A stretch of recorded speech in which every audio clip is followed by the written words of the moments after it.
that moment where it suddenly became what it was, which was a kind of beast. I remember it distinctly. It was about 3 weeks in, and because I'd never been in a television studio when I got the gig, I went for this audition. Trisha Goddard had been doing it, and they sort of cast around to get people, took us to Norwich in the dead of night, which is quite scary. And we arrived in the studio in the morning, and everything was Trisha's face and Trisha's microphone. I was terrified. And all these people were talking to me going, this is no man's land. What?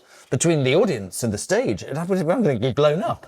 And so I sort of did my bit, and then I went home. And it was sort of 6 months, and papers were saying it's between an unknown, might be me, I don't know, yes, and an established television presenter.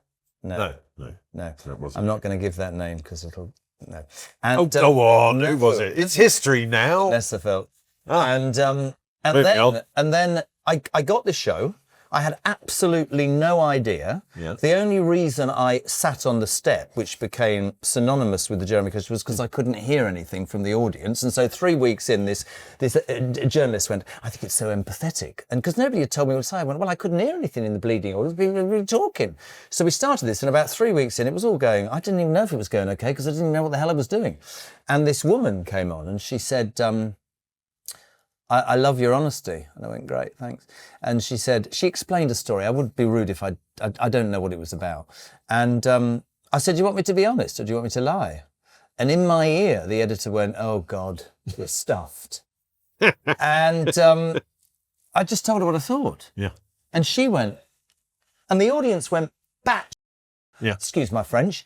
And then she went, absolutely, love you, Jess, and went off, and that was it, yeah. Right? And it was just about honesty. And I get now that people will go, oh, that was quite direct, bit like Simon on The X Factor. He used to say, you can't sing and I don't like your dress. Can you imagine now the anxiety that would cause? So it was part of, but it was never, it didn't set out, it sort of developed, and it was like Raw. So it could be funny, sad, upsetting, argumentative, whatever. It was a journey. But